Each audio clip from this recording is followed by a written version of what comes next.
Fondo Centroamericano de Mujeres y Fondo Semillas presentan La Bola de Cristal, pensando presentes y futuros feministas desde la crisis. un espacio para detonar preguntas, diálogos, reflexiones Y arrojar algunas posibles respuestas en torno a las justicias que queremos.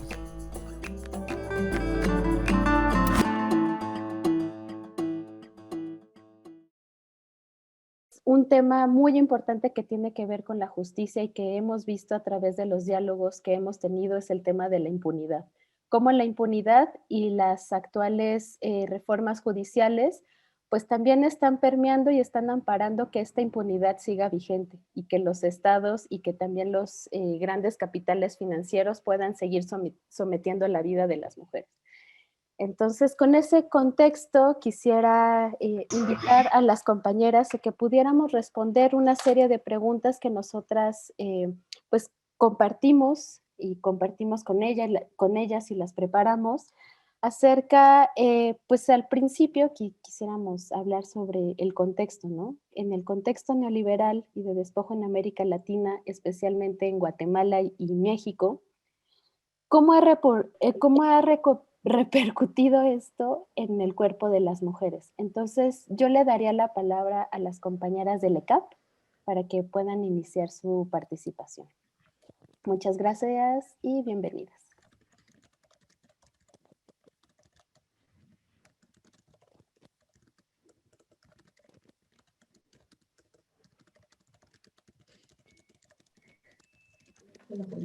Bueno, buen día. Mucho gusto, soy Débora Yancoa y pues trabajo actualmente en el equipo de estudios comunitarios y acción psicosocial ECAP. Soy psicóloga y pues he tenido la oportunidad de poder acompañar algunos procesos con mujeres víctimas y sobrevivientes de violencia sexual. Eh, pues quisiéramos contarles un poco del trabajo de la organización. El ECAP es una organización de derechos humanos que nace en el año de 1997 con un trabajo específico con víctimas y sobrevivientes del conflicto armado interno, especialmente acompañando a familiares de desaparecidos, ¿verdad? Eh, Sin embargo, pues por toda la situación que se vivió durante el conflicto armado interno y los contextos, pues que son cambiantes, también el trabajo del ECAP ha ido evolucionando, ¿verdad? Pero siempre nos centramos en el acompañamiento psicosocial, donde nuestro trabajo es específicamente fortalecer a sujetos y sujetas políticas, ¿verdad? Sujetas que puedan tener esa capacidad de decisión y de también ser actores que generen cambios, ¿verdad? En base pues al conocimiento en sus derechos, ¿verdad? Y a tener un derecho de vivir con dignidad.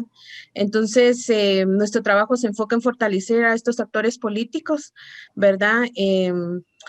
También hemos ido trabajando en otras aristas que pues el contexto presenta, ¿verdad? Por ejemplo, hemos acompañado casos de justicia transicional, pues de los hechos que se vivieron durante el conflicto armado interno, muchos de las víctimas y sobrevivientes han decidido emprender procesos de justicia y hemos estado acompañando estos casos. Entre los más conocidos, creemos nosotras, está el caso Sepulsarco, el caso Molina Thyssen, el caso Plan de Sánchez, ¿verdad? El caso Río Negro, que son casos que han sido pues litigados tanto en Corte Nacional como algunos otros en la Corte Interamericana de Derechos Humanos, ¿verdad?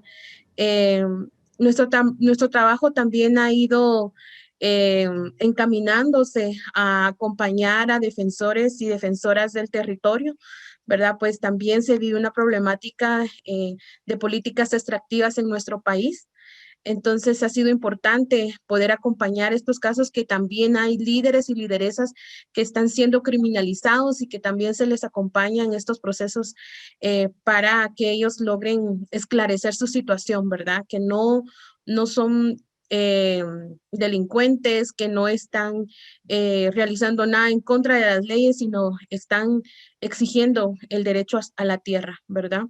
También nuestro trabajo ha ido encaminándose a poder acompañar a población en situación de migración, a familiares que están en la búsqueda de sus familiares desaparecidos, ¿verdad? Por el tema de la migración, que también es otra de las problemáticas que enfrenta nuestro país, ¿verdad? Eh, y entonces hemos ido creando pues diferentes formas de trabajo, metodologías de trabajo para las diferentes áreas que nosotras acompañamos. Maudi y yo, quienes estamos esta mañana con ustedes, pues trabajamos en el área específica de violencia de género y nos enfocamos más al acompañamiento de mujeres víctimas de violencia sexual, un acompañamiento integral, puesto que nuestro trabajo también se enfoca en acompañar a las mujeres y las diferentes problemáticas que enfrentan con sus familias, a problemáticas a nivel comunitario, pero también la decisión de muchas de las mujeres en poder emprender procesos de justicia, ¿verdad? Y es ahí donde pues creo que hemos también sido convocadas para poder compartir con ustedes esta experiencia que tenemos. Y les agradecemos este espacio, esperamos que podamos pues conocer también otras experiencias y que nuestras experiencias puedan contribuir al trabajo que ustedes realizan. Muchas gracias.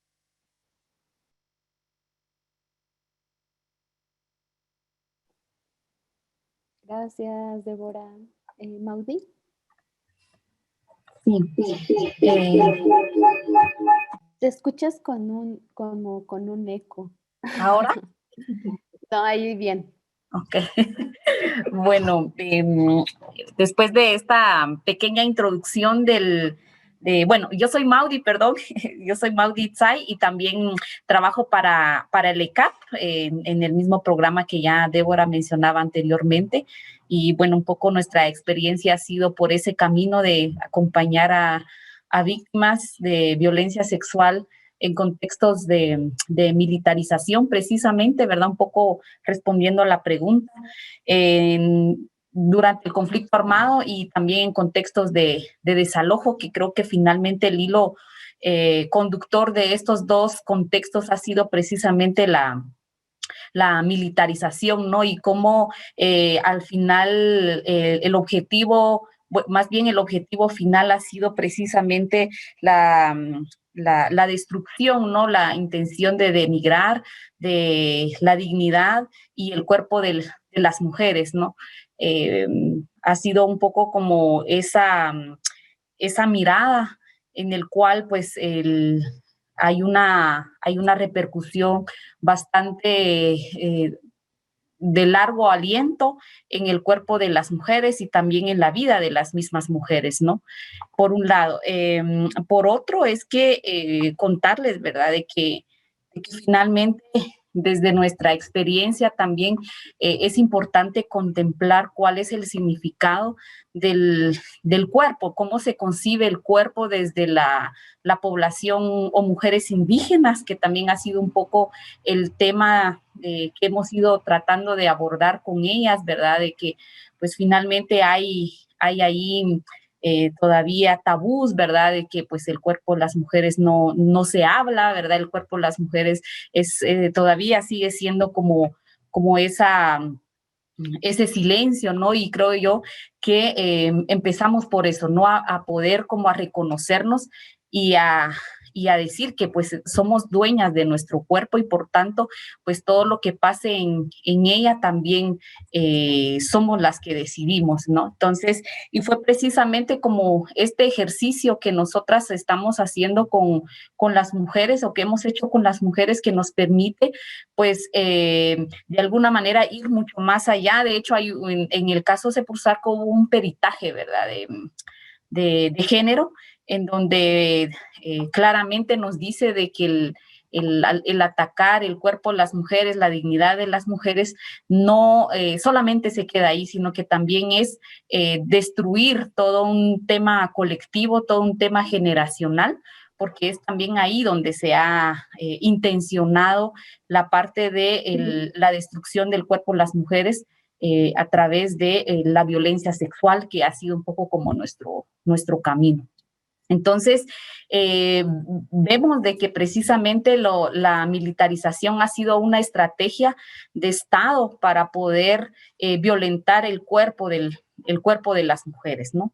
Entonces, en todos los sentidos, no solamente con temas del pasado, sino que vemos el continuum de la violencia, ¿verdad? Que en caso de Guatemala, pues está también el caso Lote 8, que justamente también es un caso de violencia sexual que es cometida en contextos de megaproyectos, por guardias de seguridad de la empresa en contubernio con el Estado o el Ejército de Guatemala. Entonces vemos cómo pues finalmente la militarización tiene esta intencionalidad, ¿verdad?, de poder atacar el cuerpo de las mujeres que están en defensa del territorio o que están en temas de defensa de la vida, mujeres. También tenemos otro caso, bueno, que no ha sido, digamos, de violencia sexual, pero ha sido de alguna manera el ataque y la intencionalidad del mismo, ¿no? Entonces, en conclusión, no sé, podría como resumir precisamente que tenemos como muchos retos y creo yo que estos espacios de poder analizar y poder reflexionar sobre cómo la militarización continúa siendo este escenario donde se cometen pues muchos hechos de violencia en contra de las mujeres en nuestros países, ¿no? Y especialmente en nuestros países o los países de Latinoamérica, pues es un arma, ¿verdad? Sigue siendo pues un arma de guerra para el tema de violencia sexual hacia las mujeres. Muchas gracias, Maudy. Es muy potente lo que ustedes están hablando sobre la estrategia de la militarización como parte de una política de Estado para estar castigando los cuerpos de las mujeres y también las defensoras de derechos humanos, ¿no? Entonces, yo quisiera darle la palabra a Betty, sobre todo pues en este tema de las mujeres privadas de la libertad, ¿cómo se afecta también los cuerpos de las mujeres y los cuerpos feminizados en situaciones de cárcel donde hay también una política de encarcelamiento, una política del castigo y que también, como bien platicábamos antes de la sesión con Betty, cómo eso también repercute en los familiares, en las otras mujeres que están fuera y que tienen que cuidar a los familiares que están dentro de las prisiones, y también cómo las violentaciones también se viven dentro de las prisiones. Es también un proceso complejo porque pues es un proceso en solitario, ¿sí? Entonces, Betty, te doy la palabra y muchas gracias por estar acá. Muy buenos días. Mi nombre es Betty Maldonado y soy integrante y representante de la colectiva de Mujeres Unidas por la Libertad. Somos un grupo de mujeres que estuvimos en prisión por diferentes delitos. Efectivamente, la violencia sobre las mujeres en todos los aspectos, ¿no? Desde primero las detenciones arbitrarias, ¿no? En donde desafortunadamente ellos para obtener alguna información y culpar a la persona que acaban de detener, pues sí, hay violaciones en sus cuerpos, en donde son abusos sexuales, son golpes. Realmente es muy difícil, la verdad, es muy difícil que estas mujeres que están en prisión tengan acceso a la justicia, ¿no? Hay un caso que la verdad, cuando yo estuve en prisión en un estatal y en un federal. En la Ciudad de México estuve en Santa Marta y estuve en las Islas Marías, que son 3 islas que están en el Océano Pacífico. Desafortunadamente, el caso que a mí me impresionó muchísimo dentro de prisión fue perdón, de una chica que le quemaron los senos, ¿no? Con cigarro, le quemaron sus partes íntimas, le fracturaron sus dedos y la procesaron. Fue un mal e indebido proceso. Dieron 105 años por un delito que no cometió. Ahorita, dada la pandemia de COVID-19, ella está entubada en un hospital de la Ciudad de México, en donde se llevan a las personas que están enfermas. Está entubada por COVID-19, es muy joven. Entonces, las violaciones contra las mujeres empiezan desde el momento en que un ministerio público te señala por un delito que no cometiste. También, cuando hay traslados, son violaciones a tus derechos humanos, son una denigración, es una humillación para las personas que trasladan, ya que están los marinos, ¿no? La militarización en nuestro país para unos es protección y para otros es un temor. Dada que años pasados, pues bueno, esta guerra fallida con el narcotráfico, pues bueno, hubo muchísimas violaciones, ¿no? Los mismos militares, marinos, abusaban de las mujeres de las comunidades indígenas para obtener información y entonces de ahí ser encerradas, encarceladas. Entonces son miles de violaciones de derechos a estas mujeres, ¿no? Aquí en nuestro país es una revolución de conciencias. El pasado sigue presente, porque si en este momento no hay una guerra fallida contra el narco, pero sí hay una guerra política, en donde no prioriza las necesidades de las mujeres y sobre todo en las mujeres de las comunidades indígenas, que son las que más han sufrido las consecuencias de los malos e indebidos tratos por parte de los militares, ¿no? De los federales. Entonces, nosotros como Mujeres Unidas por la Libertad empezamos, vamos a cumplir 3 años que empezamos como a incidir en estos temas de políticas públicas, en donde hacemos saber a las autoridades las carencias y las necesidades que se viven dentro de prisión, en todo, ¿no? Ahorita estamos con la incidencia de que se les otorguen a las cárceles, a prisiones de mujeres en México, las toallas de gratuidad, las toallas femeninas de gratuidad, ya que ellas, también esa es una violencia, el no tener un periodo digno es una violencia. Las mujeres utilizan calcetines, trapos, rompen sus playeras, van a la basura a ver si encuentran algún trapo para lavarlo y ponérselos como toallas femeninas, eso también es violencia. No hay un acceso a la salud, ¿no? No hay un acceso a la justicia, no hay un acceso a la salud mental, porque también es una violencia el no tener un acompañamiento para que las mujeres que estén en prisión puedan tener una vida digna. Independientemente del delito que hayan cometido, son mujeres y son seres humanos y merecen tener una vida digna, que se les respeten sus derechos humanos, que se respeten las leyes existentes dentro de un sistema judicial penal fallido y podrido.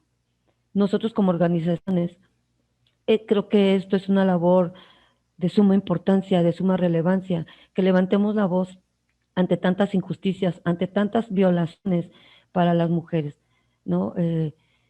Hay mujeres en prisión también que tienen una discapacidad, y no hay sillas de ruedas, no hay siquiera estos caminitos que puedan, a lo mejor, estas bajaditas que hay por todos lados para las personas con discapacidad, no las hay en prisión. No hay nada, no tenemos absolutamente nada. Creo que yo le di el valor a la misma cuchara con la que yo como. Le di valor a una escoba, un trapeador, lo que muchas personas acá afuera desechamos, tiramos. Calentábamos las tortillas en un foco y comíamos lo que pudiéramos comer. Muchas de estas personas son olvidadas por sus familiares y por el Estado. Hay prisiones privadas. Si tienen para pagar prisiones privadas, digo, ¿por qué no pueden tener un presupuesto para que estas mujeres tengan pues una calidad de vida digna? Entonces, mujeres indígenas, muchísimas de estas mujeres indígenas estuvieron conmigo en las Islas Marías, en donde nada más fue alguien a decirles que si les prestaba su parcela para sembrar, jamás les decían que sembraban marihuana, sembraban amapolas. Entonces de ahí se las llevaban a la cárcel. Mujeres que no hablaban español, hablaban dialecto. Estuvieron conmigo 500 mujeres en las Islas Marías, en donde me di a la tarea de enseñarles un poco a hablar, les di ortografía, les di lectoescritura. Durante un año estuve en las Islas Marías, y entonces yo empecé a mover amparos tras amparos para que me regresaran al lugar de origen, que me regresaron a Santa Marta, y de ahí salí libre. Entonces salí, creo que esas carencias, ese sentimiento de todo que yo tenía me ha dado el empoderamiento para poder levantar la voz de esas mujeres, darles ese sonido a esas voces en silencio. Y nosotros como organizaciones somos sus cuerdas vocales de todas las mujeres que han sido violentadas en sus cuerpos, en sus mentes y en sus vidas. Gracias. Yo quería escuchando a Betty también esto de cómo finalmente en contexto de militarización hay un móvil, ¿verdad? Hay un móvil muy parecido y también una intencionalidad, que es justamente eso de dañar el cuerpo de las mujeres para poder obtener información, o dañar el cuerpo de las mujeres para como un castigo ejemplificante, no ni siquiera para ellas, sino que para los hombres, quienes socialmente se cree que el cuerpo de las mujeres tiene dueño, ¿no?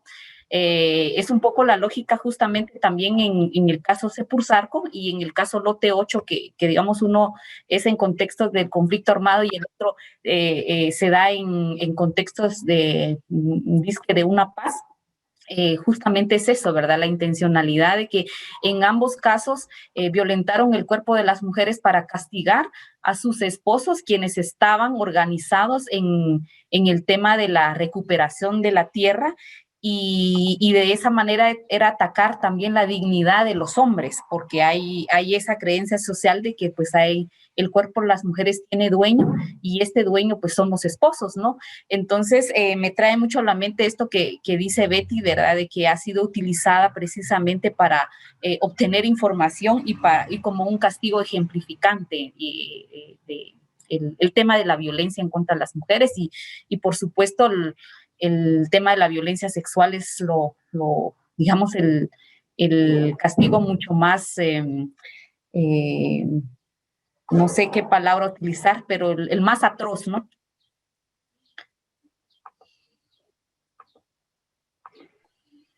Sí, totalmente. Me parece muy valioso que nos puedan compartir como todo esto, como cómo se va entrecruzando los diferentes poderes fácticos del Estado, cómo el Estado a través de diferentes estrategias va articulando y va demostrando un discurso castigador, y que también impacta no solamente la vida de las quienes están sufriendo la violencia, sino también de las familias y sus comunidades, ¿no? Eso cómo la apuesta política de una justicia reparadora nos va a ir transformando también esa narrativa hegemónica que nos han dicho acerca de lo que es la justicia, ¿no? En las sesiones anteriores hablábamos de la justicia, y es un concepto robado, ¿no? Es un concepto que nos han robado, y que además toda esta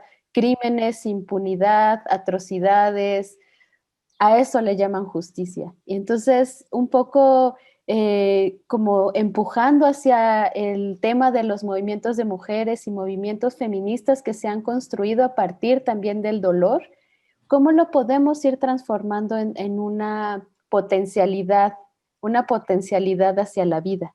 Entonces es un poco la siguiente pregunta que les quisiera hacer, que desde su experiencia, ¿cómo vemos o cómo ven la justicia reparadora desde la visión de las mujeres y las feminidades. ¿Cómo se puede construir una justicia donde las mujeres realmente puedan ser reparadas? Donde la justicia logre reparar no solamente a la persona víctima, también habría que hablar un poco como del tema de la víctima, de la concepción de la víctima, pero cómo pueden sentirse mejor y cómo lograr reparar todos esos agravios. Voy a poner la pregunta en el chat, igualmente para que la puedan ver todas.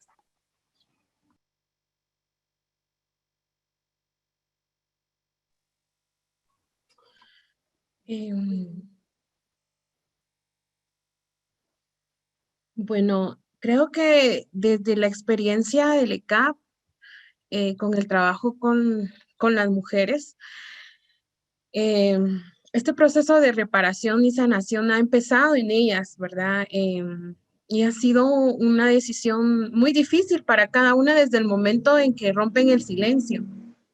Desde ese momento es que ellas empiezan con este proceso de reparación, puesto que no es el Estado únicamente quien va a venir y reparar, porque muchas de las mujeres dicen que el Estado no va a poder reparar todo el daño causado en sus cuerpos y sus mentes, ¿verdad? Entonces, desde ese momento ellas empiezan a poder reparar. ¿Por qué? Porque han sido muchos años de silencio con una verdad oculta, ¿verdad? Y con prejuicios y señalamientos en contra de las mujeres.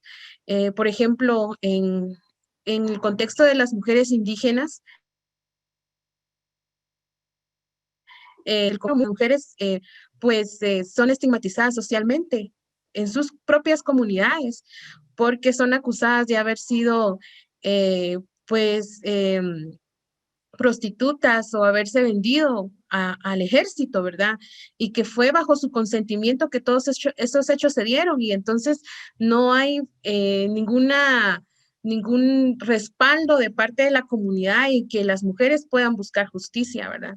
Entonces, desde el momento que las mujeres hablan de lo que realmente vivieron y de las atrocidades que se cometieron con ellas, están reparando, digamos, muchas de las cosas a nivel social, ¿verdad? Ese tejido social que se ha roto también, porque con todas las historias de las mujeres se recupera la memoria y la memoria histórica desde las mujeres, ¿verdad? Una de las necesidades de las mujeres es que se sepa la verdad, que se sepa las verdaderas causas del por qué ellas fueron víctimas de violencia sexual, ¿verdad? En el caso de, por ejemplo, de Sepursarco, las mujeres tenían esa necesidad de que sus hijos conocieran esa verdad, porque muchas de ellas no habían podido hablar de los hechos ni siquiera con sus familias. Necesitaban que la comunidad comprendiera el por qué ellas estaban buscando justicia y verdad y que pudieran obtener el respaldo de una comunidad que muchos años las había excluido, ¿verdad? Para ellas este proceso colectivo fue primero para poder pensar posteriormente en buscar una justicia penal, ¿verdad? Una justicia que pudiera señalar a los acusados y que pudiera dar una sentencia y una reparación en favor de las mujeres.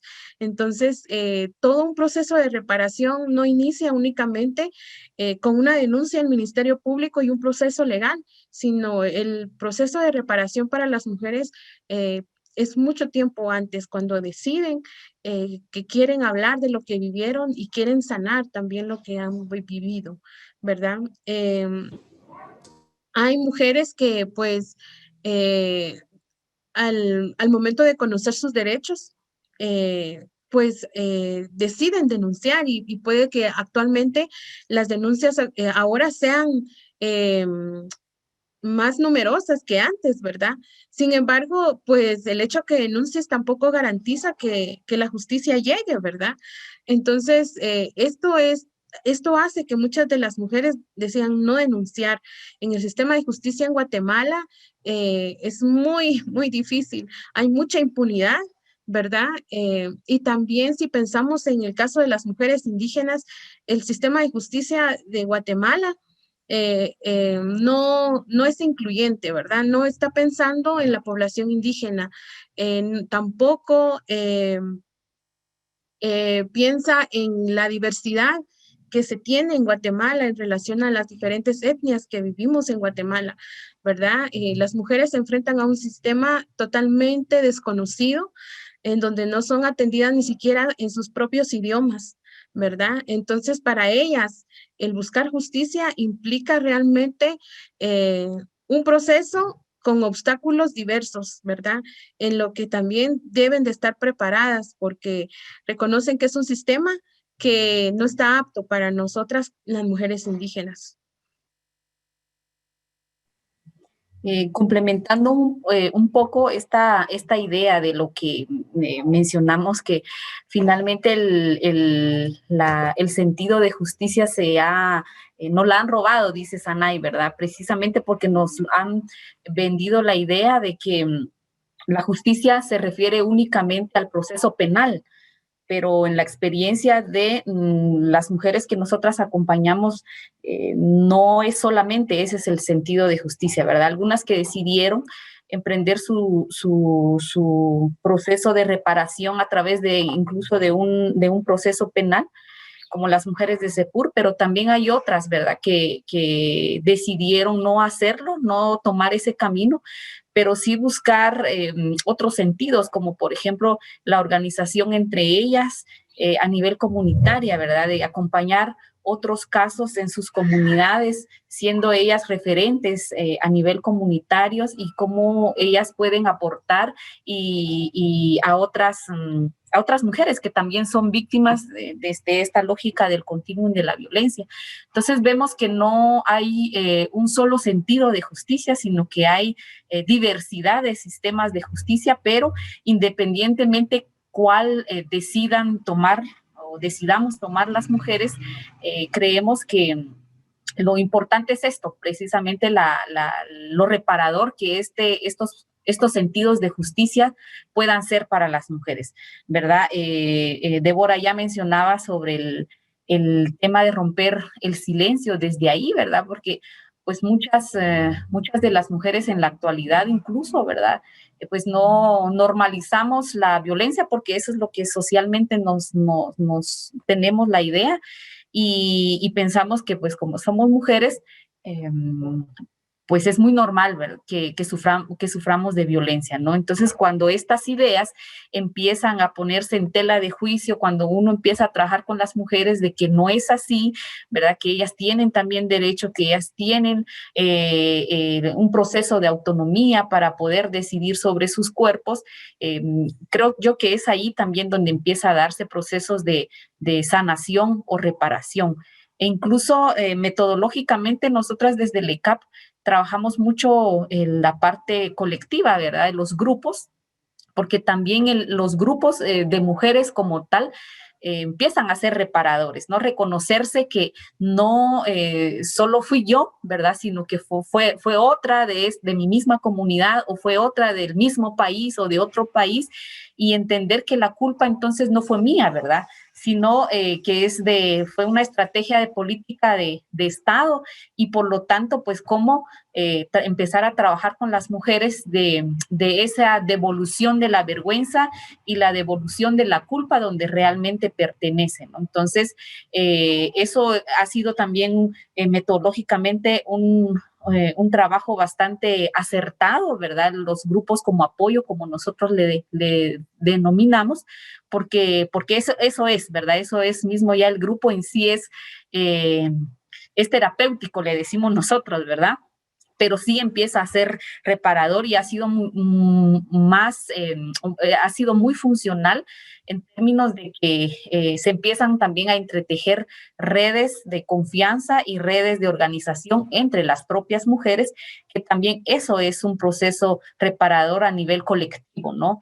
Yo creo que entre las mujeres, pues no es mucho más difícil que emprendamos procesos solas que cuando lo hacemos de manera colectiva. Entonces, desde un enfoque psicosocial, pues esa es la apuesta, ¿no? De emprender procesos colectivos y de sanación colectiva, de reparación colectiva, y ha sido por ahí también, ¿verdad? A nivel comunitario, las mujeres tampoco, ellas mismas lo han mencionado, ¿verdad? No pudimos haber recorrido todo este camino con todos los obstáculos que implica también la búsqueda de justicia sin el apoyo de otras mujeres, ¿verdad? Sin el apoyo de nuestras hijas o de nuestros hijos, sin el apoyo de la juventud, las mujeres jóvenes y los hombres jóvenes. Creo yo también que todo eso permite de alguna manera empezar a tener procesos de reparación y sanación desde los hechos ocurridos a las mujeres. Betty, me gustaría como que nos compartieras tu experiencia, porque además las mujeres privadas de la libertad, pues es una historia muy distinta, ¿no? Es una historia donde también los cuerpos son llevados pues a la individualidad, ¿no? Es como tú y el problema y lo que tú hiciste, a ti te toca el castigo, ¿no? Por lo mal que te portaste y por el mal que hiciste. A la sociedad, ¿no? En un encuentro que hubo en Ecuador hace 2 años, contaban un poco en cartas, a través de cartas, mujeres que están privadas de la libertad, que pues muchos de los delitos que cometieron pues era también por ser pues la carne de cañón de grupos del crimen organizado, de cárteles de droga, y que al final es una paga que están dando a las mujeres para también sostener la vida de las familias, ¿no? No dudo que también pues hay delitos que se cometen por distintas circunstancias, pero muchas de las ocasiones pues también es a partir de la sostenibilidad de las familias. Entonces, quisiera que tú nos pudieras responder un poco como contrastando esta experiencia que nos están contando las compañeras de Guatemala, cómo es ahí donde te aíslan, ¿no? En las prisiones es donde te aíslan y además hay pocas posibilidades para la organización, y por eso es tan importante el trabajo de colectivas como las que ustedes son, y el trabajo tan importante que ustedes están haciendo. Un poquito, si nos pudieras compartir sobre eso, Betty. Sí, Anaí.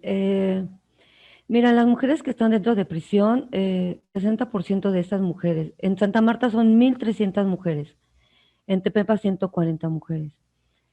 El 60% de esas mujeres fueron violentadas por sus parejas, fueron obligadas a cometer actos delictivos.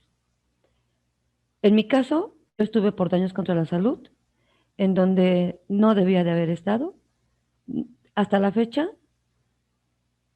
no sé si hice bien o hice mal, simplemente salvé la vida de mi familia. Un grupo delictivo entró a mi casa cobrando un dinero que yo no debía, un dinero que yo no iba a pagar con el empleo que yo tenía. Y recuerdo que entró y lo primero que dijo fue: yo quiero mi dinero peso a peso y centavo por centavo. Yo misma fui a emplearme con esas personas, ¿no? Para pagarle lo que se le debía, porque en ese momento mi esposo había sido víctima de la cocaína. Él era una persona que se volvió adicto a la cocaína. Entraron con pistola, amenazaron a mi nieta de 3 años. En ese momento lo único que yo pensé fue salvar a mi familia. Entonces, cuando llegó entonces la extinta Policía Federal, que era el AFI, Agencia de Investigaciones, ¿no? Llegó a mi casa. Yo empecé como en el 2009, en el mes de septiembre. A mí me detienen en marzo del 2010. Yo no sé si le terminé de pagar al señor, porque a mí no me daba absolutamente nada. Yo tenía muchísimo miedo, porque en ese tiempo era cuando nuestro país estaba militarizado por el sexenio de Felipe Calderón, con su guerra fallida contra el narcotráfico. A diestra y siniestra, por donde quiera había fallecidos, había decapitados, bolsas negras con cuerpos por todos lados, peleándose plazas dentro de la Ciudad de México. fue algo que tuve que tomar esa decisión para poder salvar a mi familia. Me llevan a prisión y también ahí. Duré un año en Santa Marta, porque en el 2011 me trasladan a las Islas Marías. Un traslado con más de 500 militares. Fue horrible la situación, que había personas de la tercera edad, de 70 a 75 años, en donde las hicieron desvestirse delante de los militares. Si las sacaron de una prisión, no podíamos llevar armas, droga. Las desvistieron enfrente de los militares, enfrente de los marinos, levantándose las boobies, agachadas, abriéndose el recto para que no nos encontraran nada. Fue algo terrible. Y entonces, aquí hay una controversia, ¿no? Estamos hablando de una justicia, pero desafortunadamente estas mujeres también fueron víctimas de la violencia de sus familiares, de sus esposos, amigos, amantes, padres, obligadas, y con sentencias condenatorias hasta más de 50 años por un delito que no se cometió. A mí me pusieron bastante, también fue una violencia psicológica la que yo tuve. Daños contra la salud, organización delictuosa, corrupción de menores, armas, todo me pusieron. Y yo al saber eso, pues algo que yo dije, pues ya quién me va a quedar, ¿no? Cadena perpetua, por todo lo que me pusieron, ¿no? Pero pues bueno, de alguna u otra manera, nosotros estamos en la colectiva de Mujeres Unidas por la Libertad, estamos en defensa de los derechos humanos de las mujeres, y sobre todo que tengan acceso a la justicia. Nosotras somos 3 mujeres que salimos de prisión. Yo en mi caso me declaré culpable porque lo hice con conciencia. Mis otras 2 compañeras fueron víctimas y pagaron un delito que no tenían que haberlo pagado. Pero pues sin embargo nosotros, a pesar de todo lo que nosotros sufrimos, de todo lo que nosotros pasamos, en que no tuvimos una justicia, porque no fue un debido proceso, sino simplemente porque fueron punitivos. El sistema judicial penal de la Ciudad de México es autónomo, no se rige por el pueblo ni tampoco se rige por el gobierno. Y eso es gracias a Dios, gracias a los sexenios pasados, que se hizo autónomo. Nosotros para solicitar o para exigir justicia tenemos que levantar la voz y andar en la calle por todos lados, para que nos escuchen. Y aún así, no nos escuchan. Yo estando en prisión, encarcelaron a mi hijo, que yo lo dejé cuando tenía 16 años, y lo encarcelaron a los 21. ¿Por qué? Porque también fue discriminado, fue violentado.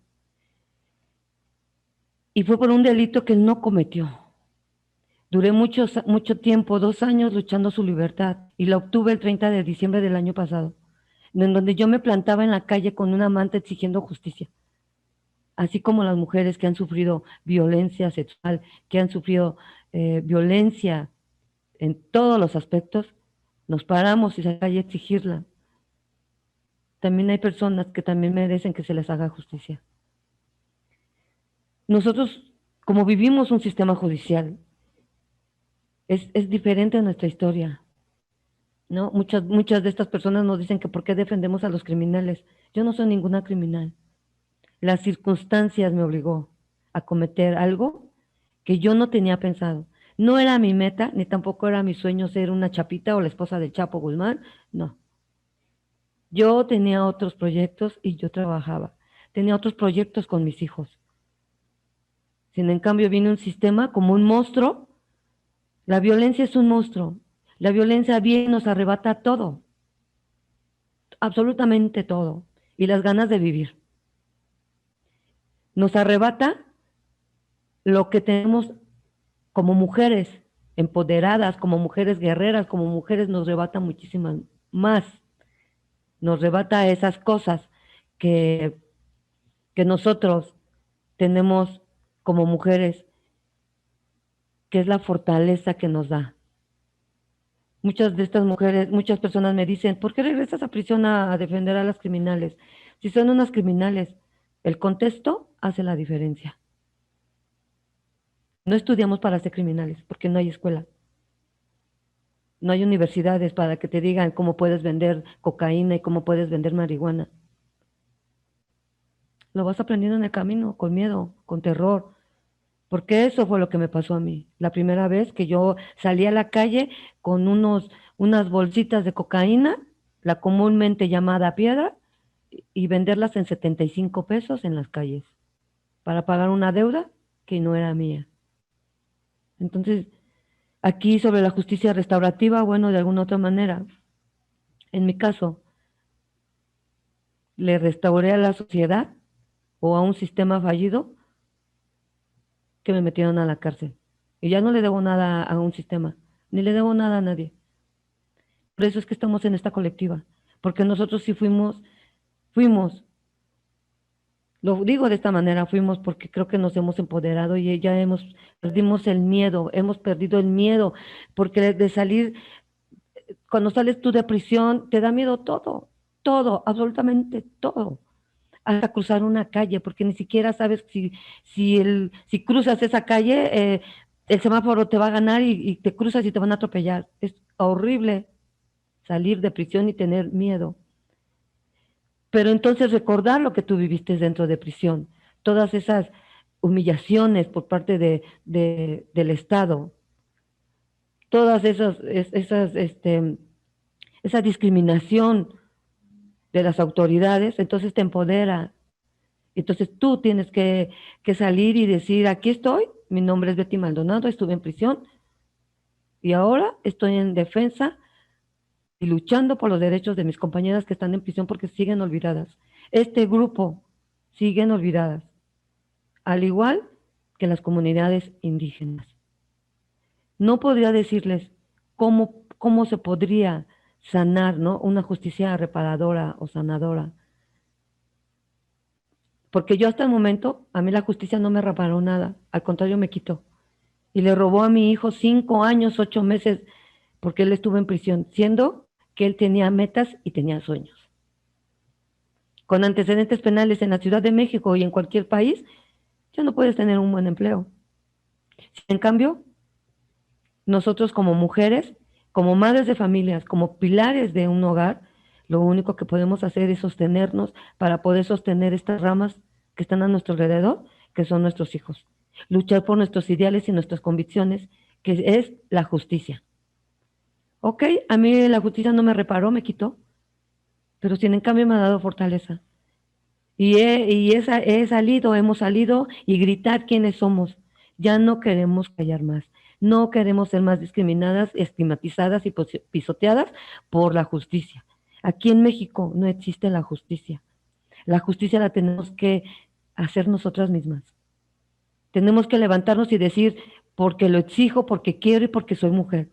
Porque sin en cambio, no podemos llegar a un sistema, ¿no?, a un sistema judicial, penal, que lo único que hacen es nada más denotar la corrupción, ¿no? Si se los digo de esta manera, porque en el 2018, no, en el 2019, no, 18, mi sobrina, mi prima de 12 años, sufrió un abuso sexual en el pueblo. Yo soy de la comunidad indígena de Mazahua, de la Ciudad de México, y mi prima sufrió una violación.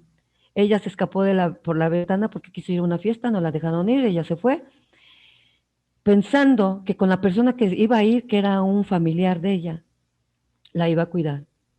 No. Todavía esta persona fue a la casa de mi tío a decirle que como la niña no regresó en la noche, la buscaron, esta persona fue y al otro día temprano, como a las 10 de la mañana, fue a decirle a mi tío que había encontrado a la niña en un cerro. Y la niña cuenta cómo fue violada. De hecho, los rasguños que la niña hizo a este sujeto los tiene marcados en la cara. Se le tuvo que dar dinero a los jueces y al Ministerio Público para que tuvieran una acción y encarcelaran a esta persona. Mi prima, ahorita a la fecha tiene 14 años. Fue muy duro para ella porque este sujeto le aventó una piedra en la cabeza para matarla.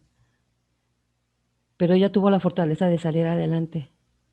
Y ustedes la ven y la ven erguida, porque tuvo un acompañamiento familiar y también con profesionales. Si yo estoy luchando porque por ayudar a las personas que salgan de prisión, pues entro en una controversia con mis familiares.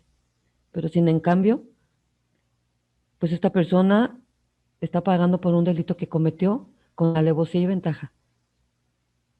Ahora esta niña ya no le tiene miedo a nada. Ese dolor, porque quedó en coma, después de que la encontraron, la llevaron al hospital y quedó en coma casi 15 días o un poco más, en donde los médicos le decían que a mi familia que ya no iba a recuperarse, porque tuvo un problema muy fuerte en la cabeza por la piedra que se le aventó. Sin en cambio, ahora la veo sonreír y eso es la fortaleza que nosotros necesitamos, que cada desde nuestras trincheras, cada que nosotros apoyemos y que sonría, creo que es ganancia para nosotras. Y decir, aquí estamos, nos vamos de la mano, vamos a levantar para estas injusticias. Se necesita educación social dentro de nuestros países.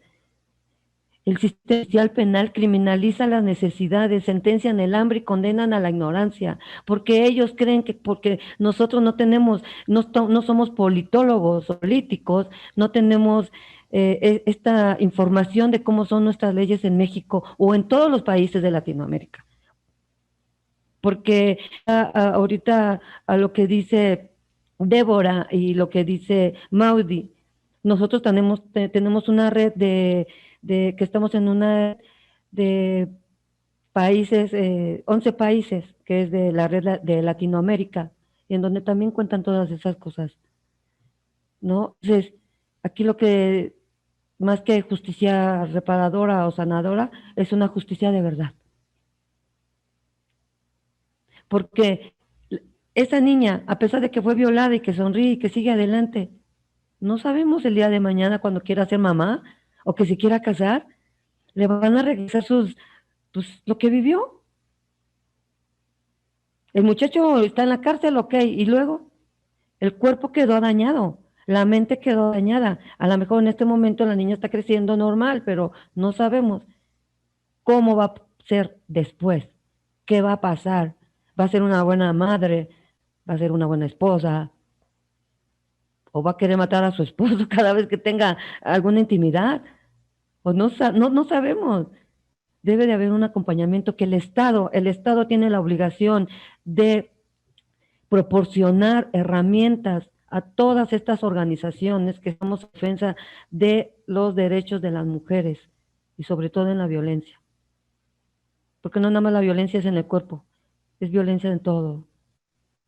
Entonces, creo que esto lo que yo de alguna otra manera les estoy comentando de la historia de mi prima, mi historia en cárcel, lo que viví en cárcel y que mis compañeras siguen viviendo, se necesita muchísimo tiempo, muchísimo tiempo.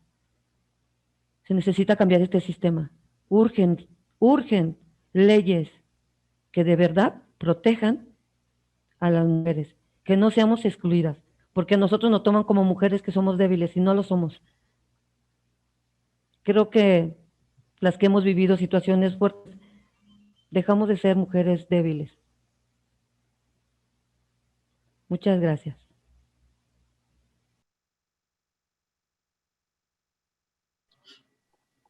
Yo quisiera puntualizar un poco en esta idea de que, digamos, a veces hay como mucha exigencia hacia las víctimas, ¿verdad? De que deben de romper el silencio, deben de dar a conocer lo que les pasó, ¿verdad?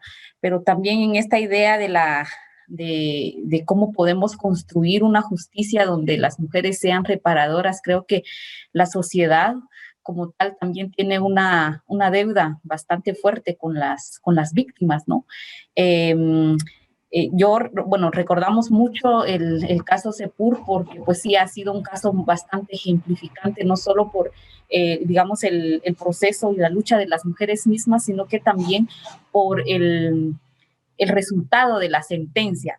Y es que para las mujeres fue muy reparador que una de las pruebas más contundentes de todo este proceso haya sido el testimonio mismo de las mujeres.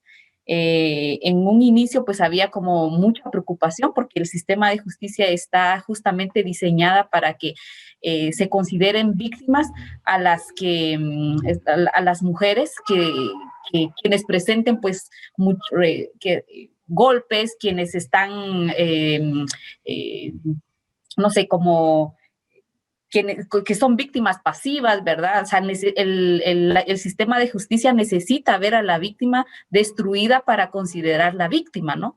Entonces, eso fue muy importante en el caso Sepur, porque además fueron hechos ya ocurridos más de 30 años, ¿no? Entonces, las pruebas médicas que les estaban exigiendo de alguna manera también era como una preocupación bastante fuerte para las mujeres, ¿verdad? Son hechos que ya habían pasado, ellas pues no tuvieron la atención médica en el momento que pasaron los hechos, etcétera. Pero entonces, cuando el tribunal de sentencia dio a conocer esta parte, ¿verdad? De que ellos habían decidido la sentencia y que habían considerado como una prueba fehaciente los testimonios de las mujeres, que se les creía a las mujeres, que no necesitaban más pruebas que el testimonio de las mujeres, ¿no? Entonces, creo yo que esa retribución que también la sociedad misma tenemos es un compromiso, ¿verdad? Como el acompañar a otras víctimas, ¿verdad?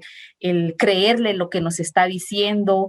Creo que ese también es un compromiso y es un proceso de reconstrucción para construir, digamos, otra forma de procesos de reparación y otras formas de justicia para las víctimas, ¿no? Para las mujeres víctimas. Entonces, creo yo que esto también es un elemento importante, ¿no? Y pues todas las que estamos acá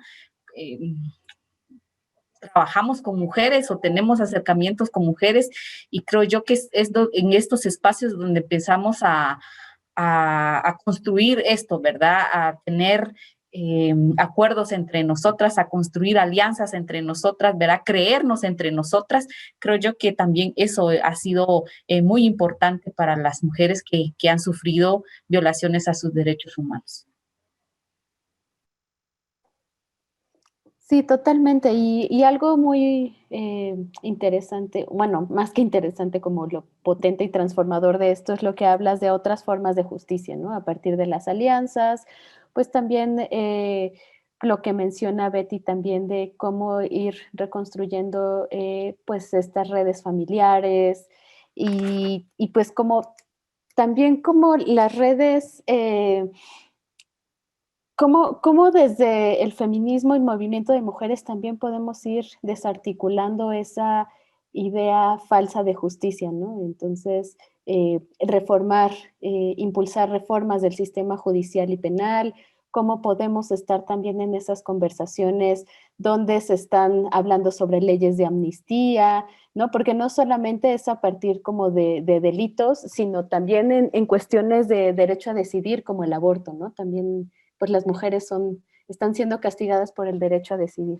Entonces, yo les haría una tercera pregunta, que es, ¿en qué elementos consideran importantes para que pueda sanarse y reconstruir el tejido social? Sabemos que no solamente es como la reparación del daño a las víctimas, las posibles consecuencias para los agresores y también para el Estado, que es quien da estos marcos legales para que haya espacios de impunidad y que muchos de los delitos graves y violaciones a derechos humanos queden pues en la total impunidad y en el total sin posibilidad de una responsabilidad, de que alguien se responsabilice de esas acciones y de esas violentaciones.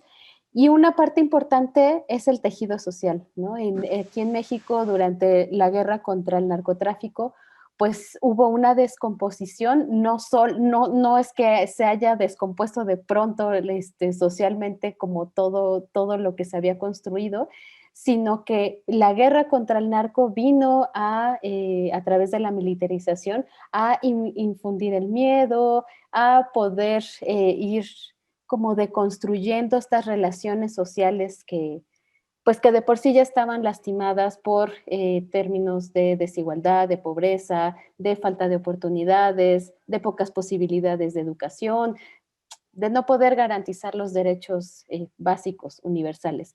Entonces, pues un poquito que nos puedan contar acerca de eso, de cómo ven que se pueda reconstruir también a partir de estos procesos más de sanación, de otras formas de hacer justicia, de lo que tú decías, Maudí, de devolverle la vergüenza a quien le corresponde, ¿no? Entonces, un poquito si nos pudieran hablar de esto.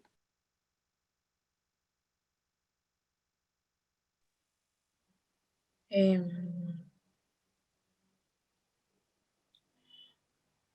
bueno, creo que desde el trabajo psicosocial, algo que con lo que hemos empezado es con el tema de darle valor a la palabra, ¿verdad? Y la palabra de todos y todas, ¿verdad? Puesto que esto ha ayudado también a la recuperación de la memoria histórica y es un trabajo muy fuerte que por lo menos desde lo psicosocial realizamos, ¿verdad? Apuntamos a lo importante que es conocer y reconocer la memoria histórica de los pueblos y también desde las mujeres, ¿verdad? Porque pues las mujeres tenemos otras vivencias en relación a los hombres, ¿verdad? Y entonces el tema de la memoria histórica creo yo ha sido un elemento muy importante y ha sido una demanda específicamente de las mujeres, ¿verdad? Que se conozca la historia, que sus hijos la conozcan, que los jóvenes la conozcan. Incluso se ha hecho trabajo también a nivel de institutos y escuelas, porque creemos que es importante que se pueda conocer esa historia con el objetivo no solo de conocer, sino de que esta historia no vuelva a repetirse, ¿verdad? Entonces, también esto nos permite analizar cómo se ha dado ese continuum de la violencia y cómo se ha normalizado la violencia en muchos de los espacios, ¿verdad? Y ahí entra otro elemento que creemos importante, que es la desnaturalización de la violencia. Como Maudie decía anteriormente, pues las mujeres nacemos y crecemos en un contexto en donde pues primero somos dueñas nuestros padres son nuestros dueños y luego pasamos a manos de nuestras parejas, ¿verdad? Y nunca somos independientes, ¿verdad? Y entonces todo lo que pueda venir de ellos es normal. Eh, una- unas, cualquier tipo de violencia que pueda venir puede ser normal y puede ser incluso merecida, ¿va? Lo merecíamos y a veces los discursos que se manejan es que, bueno, es que está sola porque lo merecía, es que no hizo bien, es que no es una buena mujer, ¿verdad? Entonces, se ha naturalizado todo eso. Entonces, algo importante también que nosotras creemos que se debe trabajar es la desnaturalización de la violencia, el también fomentar el tema de los derechos humanos, ¿verdad? Que somos sujetas de derecho, que tenemos la capacidad de decidir eh, y de accionar también, ¿verdad? Entonces, este es un trabajo que nosotras hemos podido hacer a nivel comunitario y pues hemos logrado resultados de ello, ¿verdad? El que ahora, por ejemplo, un líder comunitario te diga o te refiera a un caso de una niña víctima de violencia sexual, nos da cuenta de que pues ha comprendido el mensaje y que realmente ha identificado que lo que las niñas actualmente sufren pues es violencia y que no tiene que pasar. El que una mujer denuncie, el que una mujer apoye a otra mujer en estos procesos para de violencia, por ejemplo, si no quiere denunciar, pero apoya con cualquier otro recurso que se necesite para apoyar a las mujeres víctimas, creemos que ha sido resultado de ese trabajo que se ha podido hacer, ¿verdad? También otro elemento importante ha sido la espiritualidad desde la cosmovisión de las mujeres, ¿verdad? De alguna manera se necesitan también identificar esos mecanismos que te fortalecen, esos mecanismos de afrontamiento que te han permitido pues sobrevivir ante todos los hechos de violencia y que te mantienen, ¿verdad? Para poder fortalecer a otras personas. Si hablamos, por ejemplo, también en el tema de justicia, es importante que las mujeres puedan reconocer realmente esos sentidos de justicia y ese ha sido un ejercicio que hemos realizado con todos los grupos con los que trabajamos, ¿verdad? Y creemos que ha fortalecido bastante el grupo y por ello también han habido mujeres que han decidido denunciar y pues sí, optar por la vía legal, pero hay otras que no, como decíamos anteriormente, muchas mujeres buscan otras alternativas a nivel comunitario, ¿verdad? Pero creemos que estos elementos son importantes en el proceso que nosotras acompañamos.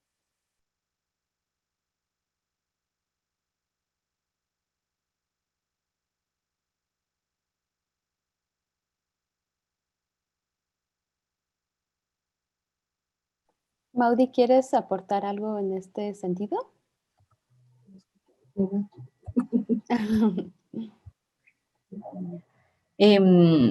Quizás en esta misma idea de, bueno, lo hemos ido como mencionando de alguna manera, porque desde, bueno, para nosotras, no solo de manera institucional, quienes acompañamos a procesos con mujeres, sino pues de las mujeres mismas.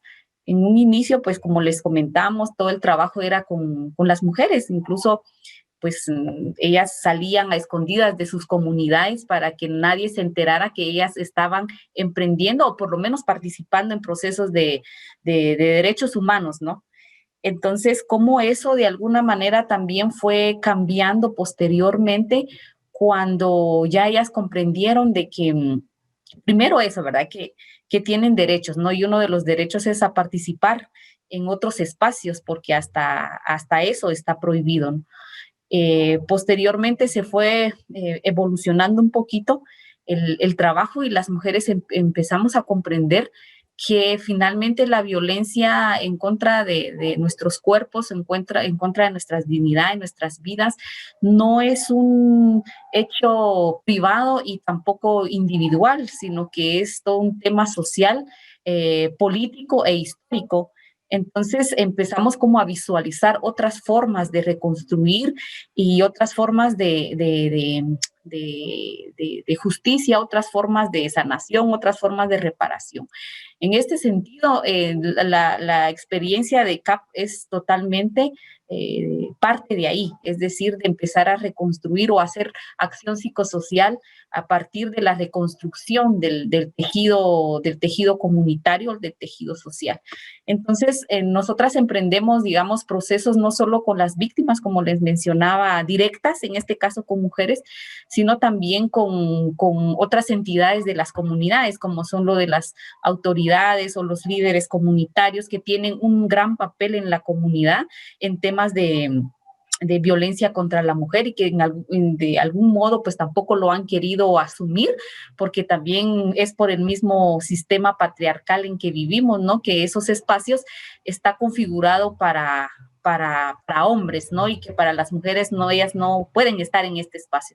Entonces, nuestra apuesta ha sido precisamente que las mujeres empiecen a ocupar estos espacios de toma de decisión, estos espacios de importantes a nivel comunitario y pues en algunos hemos tenido experiencias, ¿verdad? Donde las mujeres ya se empiezan a involucrar, ¿verdad? Ya vemos a una mujer que es parte del Comité de Desarrollo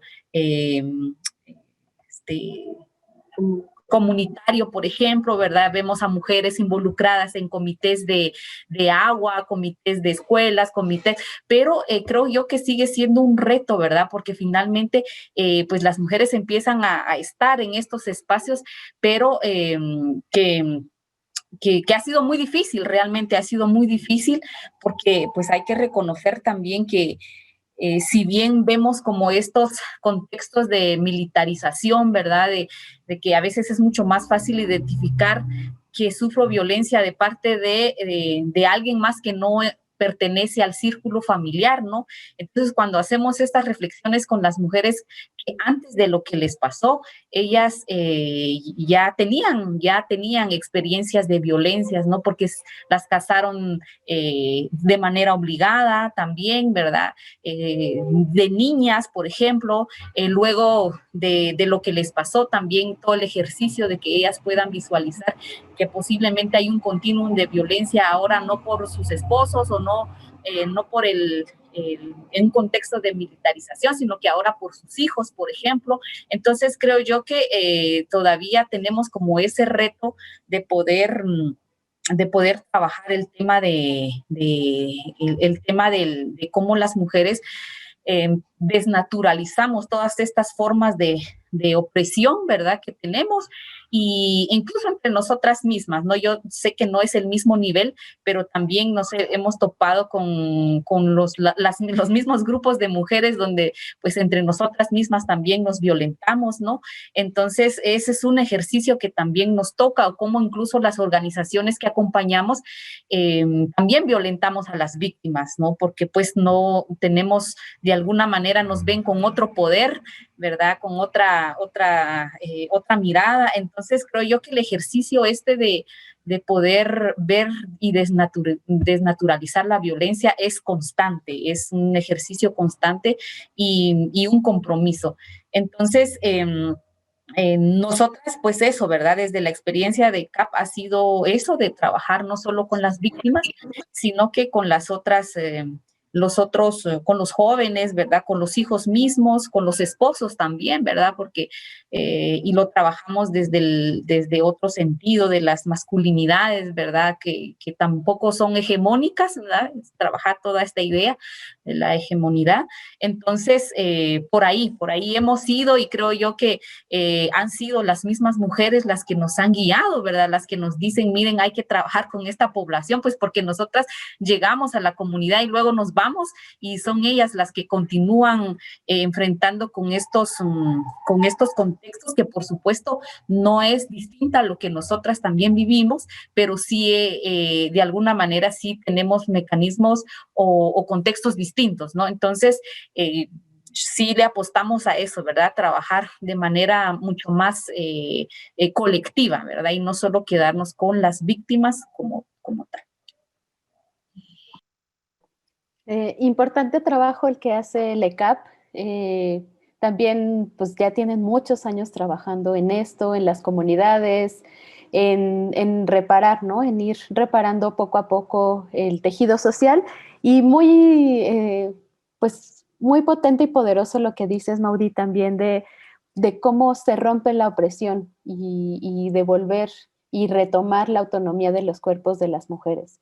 Y eso en colectivo hace, pues, abre las posibilidades de encontrar de otras formas de justicia, de hacer, de sanar y de ir cambiando también esta narrativa a través de las generaciones, ¿no?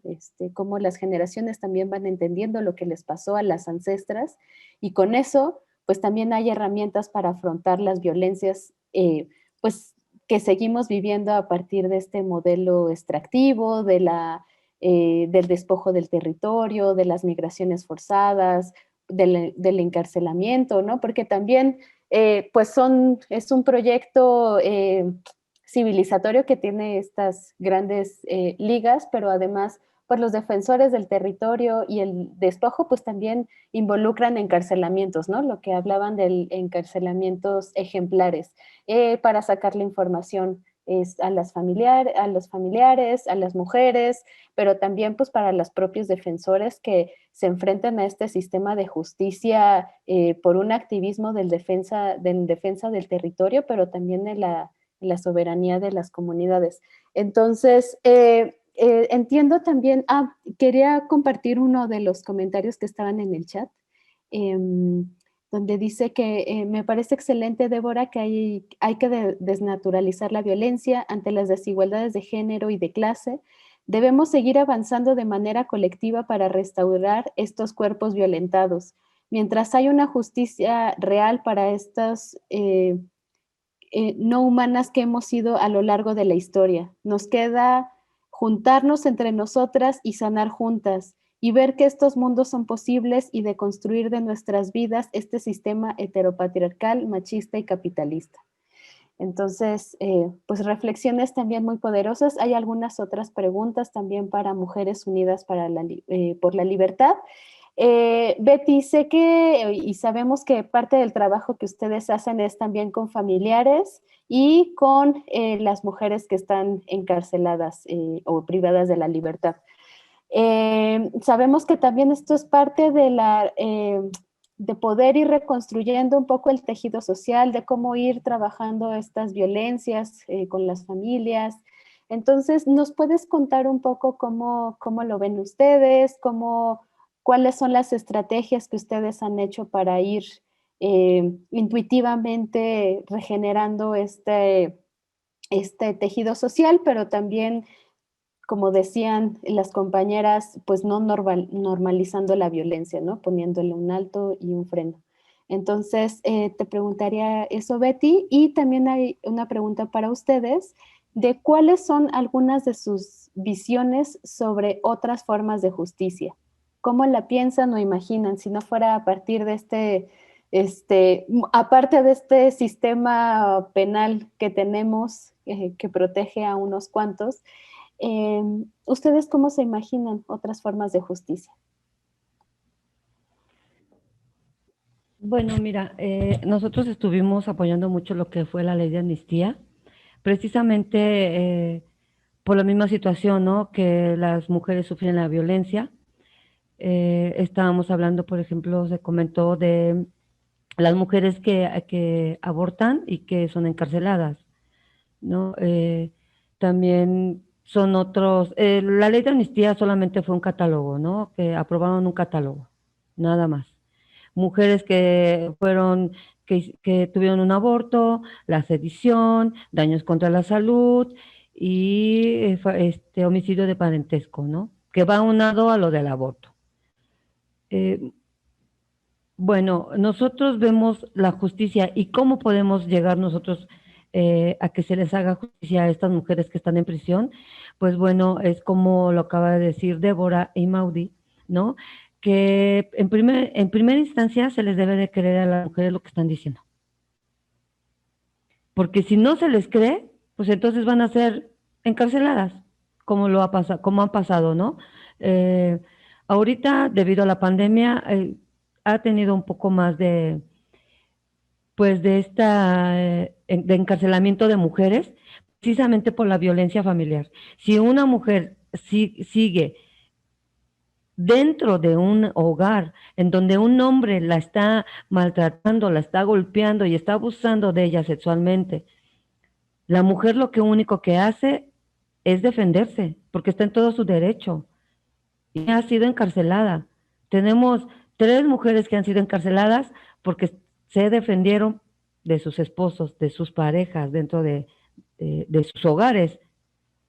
Ahora más con la pandemia aumentó más la violencia en los hogares, porque bueno, si la mujer trabajaba o el hombre trabajaba, pues no se veían más que en la noche, pero debido a que también hubo un encarcelamiento de hogares por este COVID-19, pues bueno, pues entonces aumentó más la violencia contra las mujeres dentro de sus hogares. Estaban o están o siguen más bien con ese depredador dentro de su casa.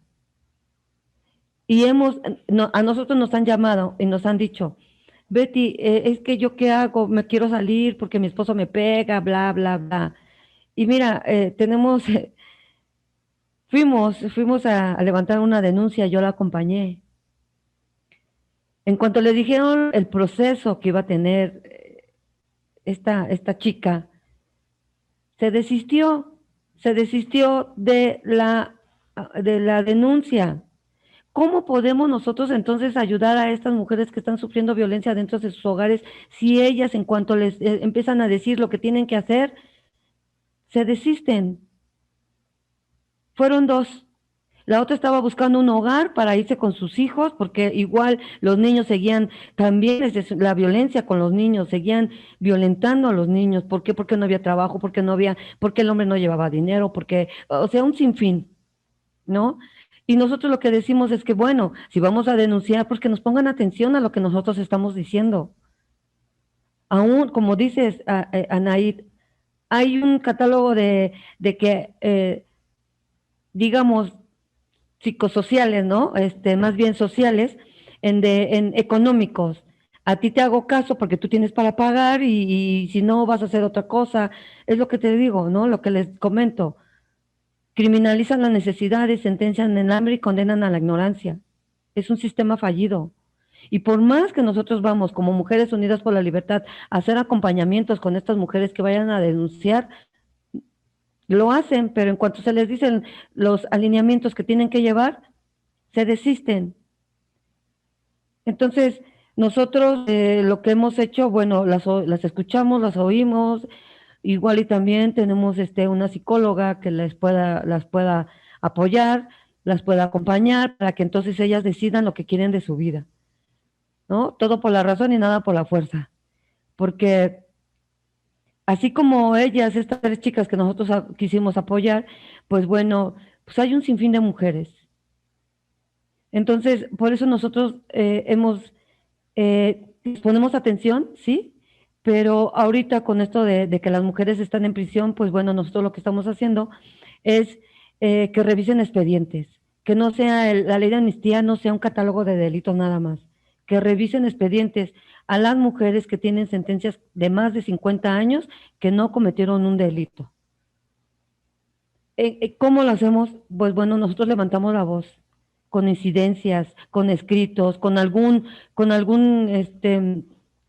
causa penal, ¿no? De decir, esta mujer se le violentaron sus derechos humanos, esta mujer se le fabricó el delito, esta mujer tuvo una detención arbitraria, y entonces ahí nosotros es nuestra labor social, ¿no? De que el sistema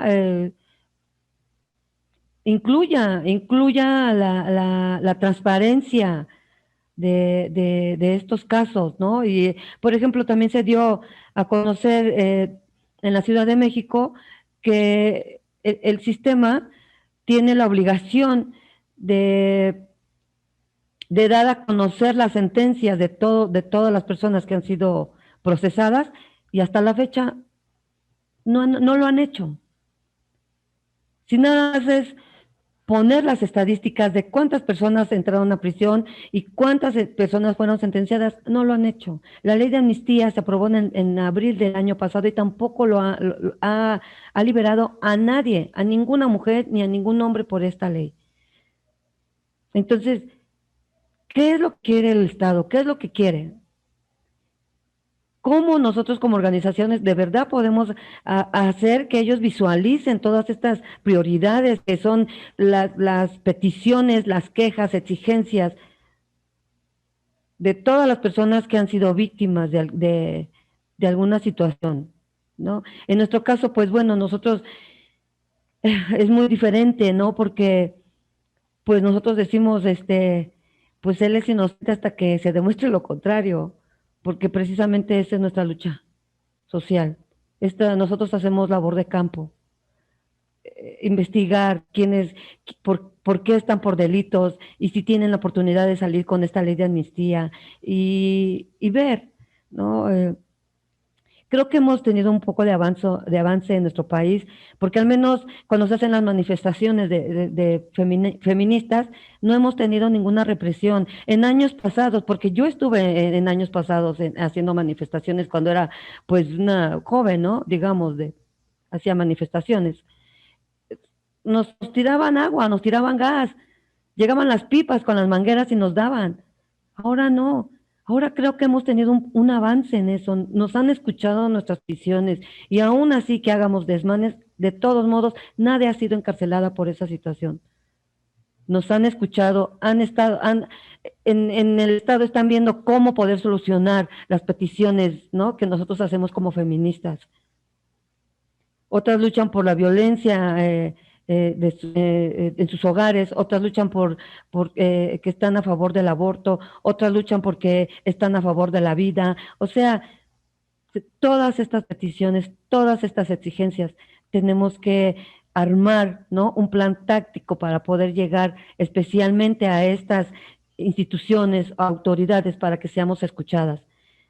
Creo que todas estas exigencias son valiosas para que nosotros podamos seguir adelante como organizaciones colectivas y grupos, ¿no?, de choque, porque es un grupo de choque antiviolencia. Ya no queremos más violencia de ninguna índole. Ya no queremos que las mujeres sean abusadas sexualmente, ya no queremos que los maridos golpeen a las mujeres, ya no queremos que sean encarceladas, ya no queremos la violencia, como lo dijo Débora y Maudie, ¿no? Desnaturalizar la violencia. Creo que debemos de trabajar mucho en estas estrategias de cómo podemos nosotros, como asociación civil, como colectivas, poder hacer esta estrategia bien estructurada, ¿no?, y integrada también, que haya programas integrales. Es como yo siempre les digo, ¿no?, les comento a mis compañeras, lo que se necesita es una educación social. Creo que ningún país tiene una educación social. Y por eso es de que no llegamos a ningún lado, porque si la sociedad no se incluye en estos temas, vamos a seguir en la misma y vamos a pasar muchísimos años luchando por lo que es valorable como mujeres. Pero si la sociedad es más punitiva. La sociedad dice, te golpearon, pues es que tú te lo mereces. Tú te dejas, ¿no? Si te estás en la cárcel, pues ¿qué habrá hecho? Que se quede ahí. Que si la niña fue violada, pero pues es que pues también hay que entender que los niños tienen que estar con los padres, con el papá, porque la mamá trabaja. O sea, nunca hay un argumento, ¿no?, con fundamentos para que la sociedad diga eso. A nosotros nos dicen que somos criminales, porque ahora en la ley de amnistía, eso fue lo que decían, que no podían aprobar la ley de amnistía porque iban a dejar salir a criminales. Criminales son los que señalan sin tener un conocimiento de la situación de todas las personas que han sido violentadas. Desafortunadamente nuestro país está rezagado en el acceso a la justicia, está rezagado en una educación social, porque creo que los valores empiezan desde casa. Nosotros estamos queriendo como tener un programa que se llama para evitar delincuencia en las escuelas, con nuestras historias, y decir, te va a pasar esto si tú haces esto, ¿no? Que es un programa de la prevención del delito en las escuelas, ¿no? Y yo creo que de ahí partiría muchísimo, y ahí te podrían ver todos los valores. Ver que los jóvenes no tienen ningún derecho de criminalizar, estigmatizar y de utilizar a las mujeres como si fuera un objeto. Llámese de cualquiera, ni a las mamás tampoco, porque cuántas veces también, las mamás también sufrimos violencia por los hijos. Que porque no lavaste bien, que porque no le das de comer, que por esto, que por lo otro. Todo el tiempo están quejando a los hijos, también eso es una violencia. Entonces, ¿cómo podemos nosotros castigar a nuestros hijos? Bueno, pues a lo mejor les dices, no hay televisión, no hay celular, no hay nada, pero tenemos nosotros ahí como una autoridad. Mientras las autoridades de un país les vale reterto saber que en un país hay violencia de todas las formas, por haber y de todo. Entonces, creo que sí se debería de trabajar en una estrategia para que nosotros como mujeres que estamos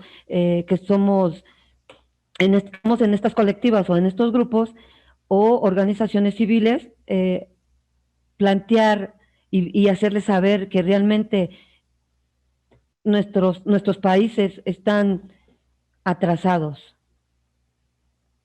Es lo que yo les puedo comentar.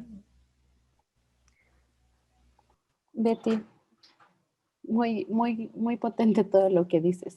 Todas tus participaciones son como nos regresa también un poco a los distintos niveles de acceso a la justicia y también de violencia que se vive. Y pues es un contexto compartido lo que habita en América Latina. Tengo dos preguntas, ya como para ir cerrando un poco este espacio. Muchas gracias por estar acá ya casi en esta hora y media.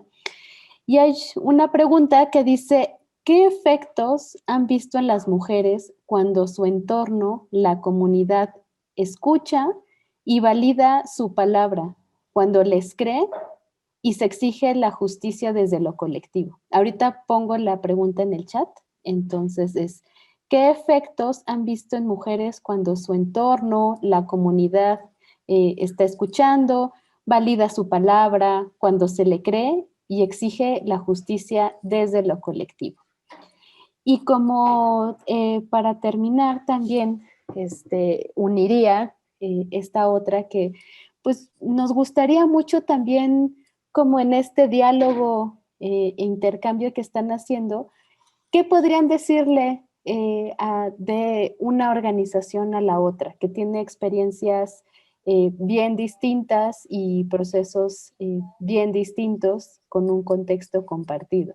Entonces, como unas palabras como de, sí, me estoy reflejando en ti en esto y también te quiero decir esto. Creo que es bonito y también podemos ir como acompañándonos en este diálogo que ha sido bastante fuerte, bastante movedor.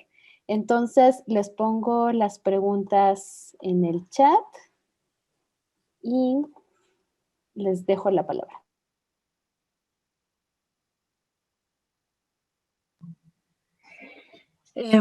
Así como muy de manera muy general, creo que lo primero que se nos viene a la mente es esto, ¿verdad?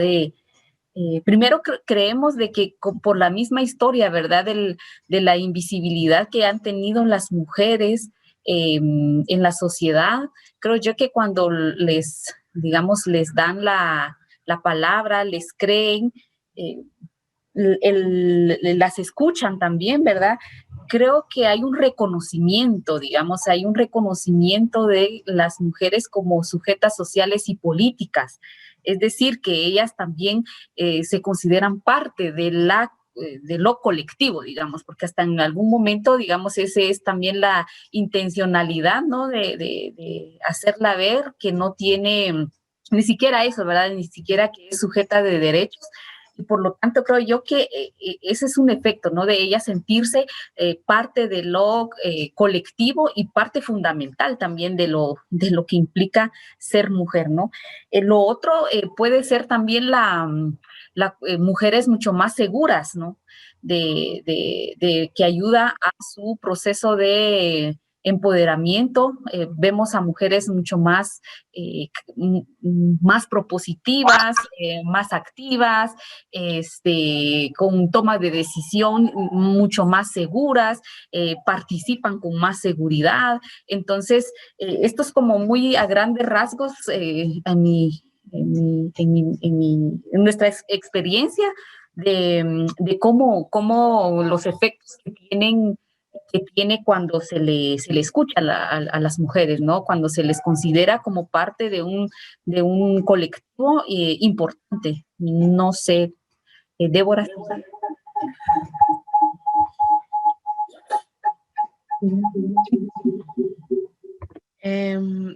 Sí, yo creo que complementando lo que Maudie decía en relación a que las mujeres se sienten más seguras, esto también les da la posibilidad de organizarse de una mejor manera, ¿verdad? Puesto que anteriormente las mujeres no participaban en ningún movimiento, ahora pues se ven más organizadas, incluso con mayor comunicación y coordinación con autoridades de su comunidad, ¿verdad? Porque ahora son reconocidas, ahora sí se les permite el derecho a opinar e incluso de poder participar en asambleas comunitarias, algo que las mujeres anteriormente no hacían. Entonces, esta seguridad que ahora tienen las mujeres también les ha permitido accionar, ¿verdad? Para generar, pues, acciones a nivel comunitario, ¿verdad? Y de esa manera poder prevenir la violencia o acompañar a otras mujeres que pues son víctimas de violencia, ¿verdad? Eso es lo que hemos podido observar en el trabajo que hacemos. Las mujeres son reconocidas también por esa lucha incansable que han tenido y los jóvenes, por ejemplo, cuando escuchan de las historias de las mujeres, valoran esas historias e incluso piensan en lo importante que es poder difundir lo que las mujeres hacen a nivel comunitario, ¿verdad?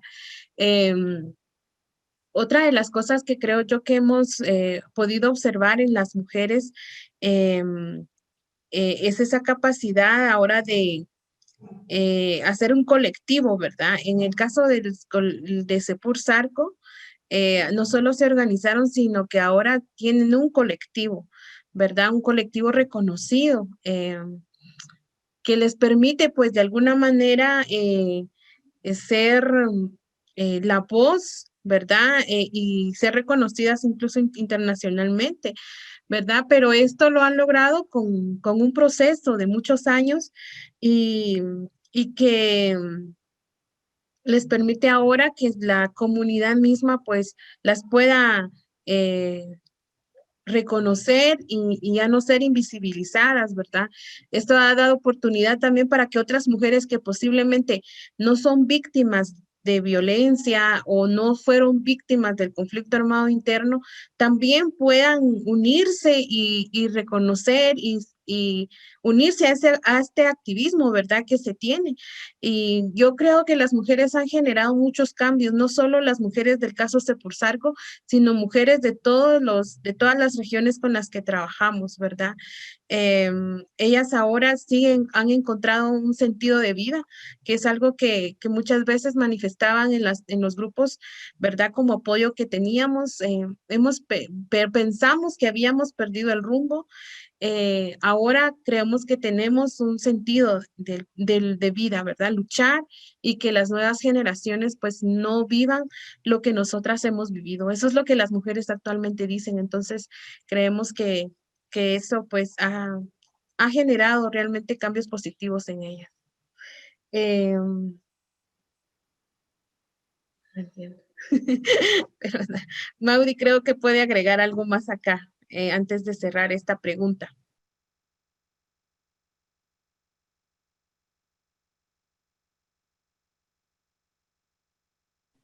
De ellas ejemplificar. Bueno, entre las preguntas.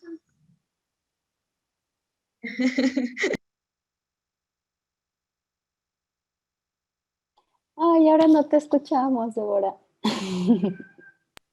Ahí ya te ¿Ahora? escuchamos ya.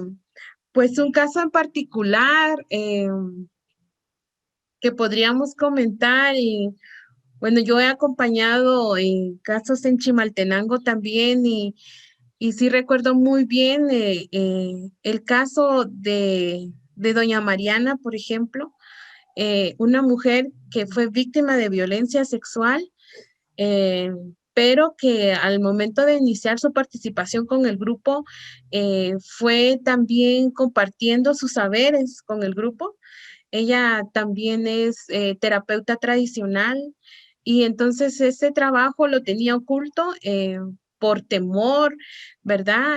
Pero al momento de ir compartiendo con las mujeres, esto le da también a ella otra posición, ¿verdad? Y es reconocida ahora como lideresa. Luego inicia todo un trabajo para poder acompañar a otras mujeres en la comunidad, ¿verdad? Luego, pues también a ella es ya parte del COCODE.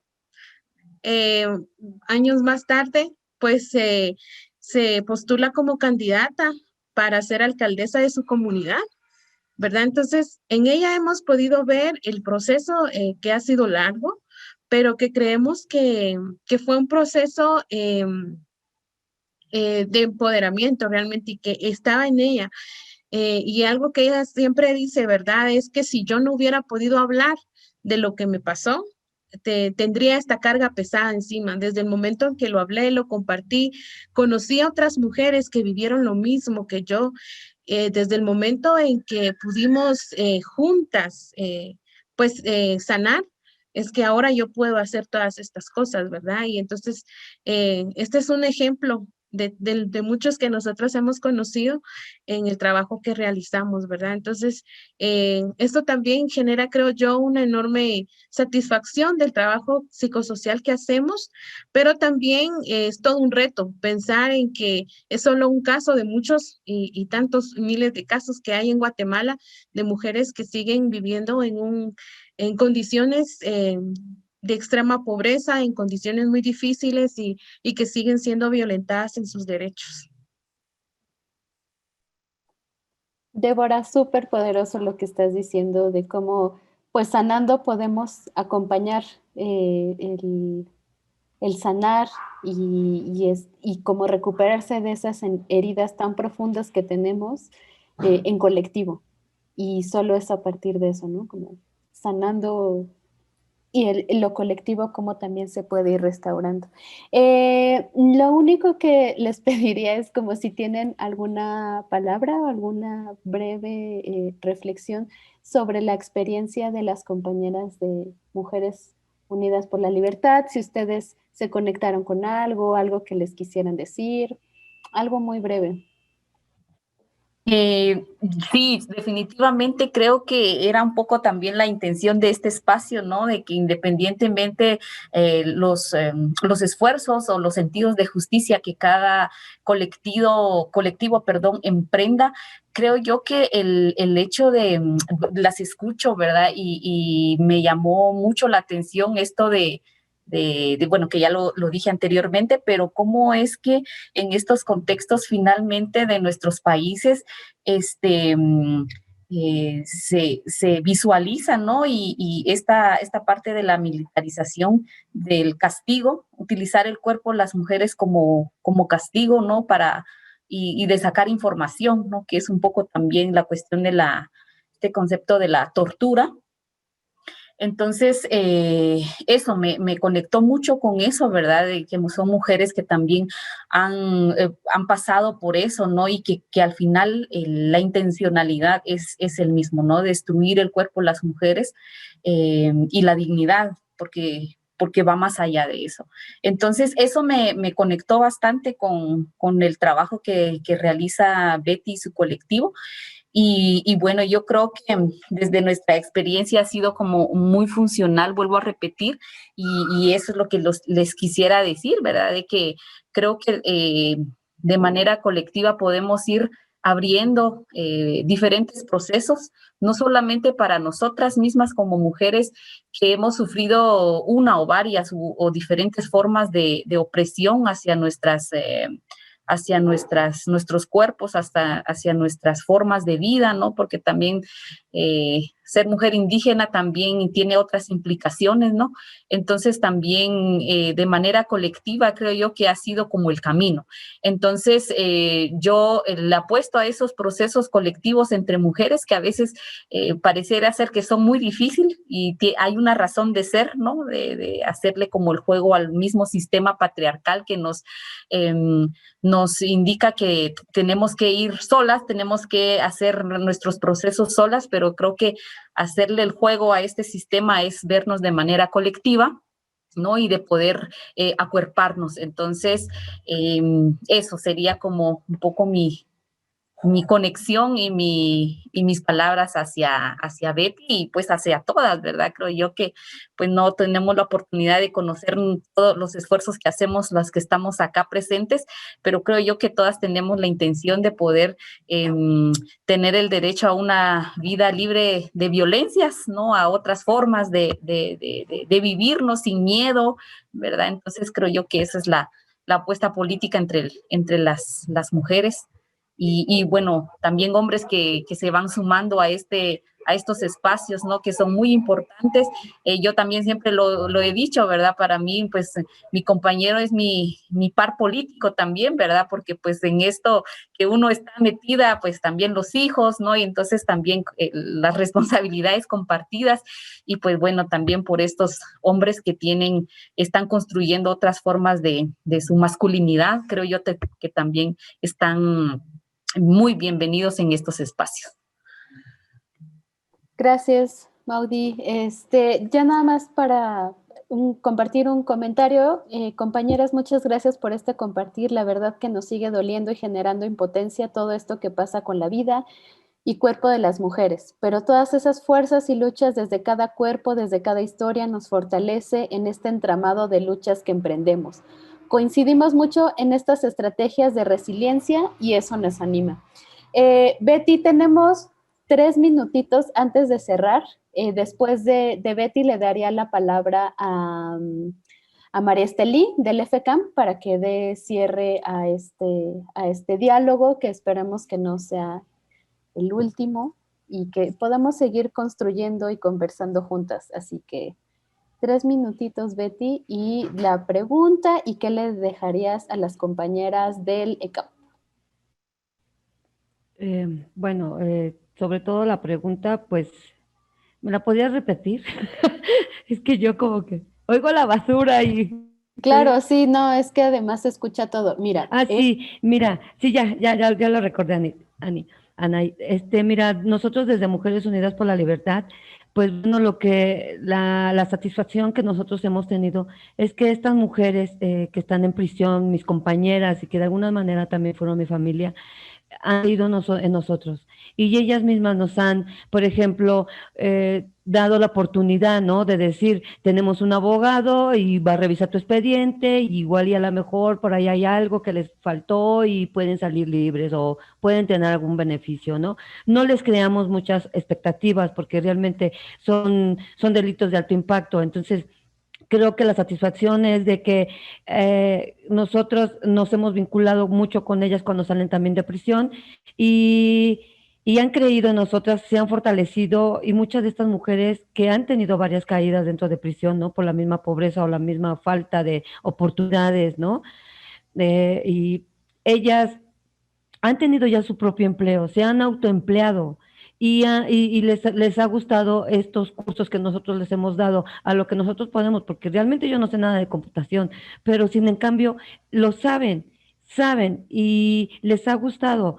De estas 10 chicas que nosotros hemos ayudado de impulso laboral, bueno, 3 de ellas tienen ya su trabajo, tienen su proyecto para tener un empleo y creo que esa es una satisfacción para nosotras como Mujeres Unidas por la Libertad, que desafortunadamente hay muchas organizaciones que nada más lucran con sus historias, que nada más se aprovechan de ellas, pero no las ayudan. Y nosotros en cambio, pues bueno, las hemos apoyado, ¿no? Buscar empleos, buscar hogar donde vayan a vivir y eso es una satisfacción para nosotras porque una chica que durante mucho tiempo estuvo en prisión y cada rato caía, ha dejado de ser adicta y está empleada, ¿no? Entonces, eso creo que es ganancia para nosotros. Y de lo que me llevo de Maudie y Débora, la verdad, pues simplemente su fortaleza, ¿no? Creo que sus convicciones y sus ideales van encaminadas a lo que nosotros también hacemos, ¿no? Es abrir una brecha para hacer vínculos, para hacer alianzas y poder seguir adelante en esta lucha contra la violencia, ¿no? En todos los aspectos. Me dio mucho gusto conocerte, Mauri y Débora. Muchas gracias y también ser mujer de una comunidad indígena, eso es lo que siempre me ha engrandecido. No sé más agua, la escucho, pero no lo sé. Muchísimas gracias también a todas por escucharnos.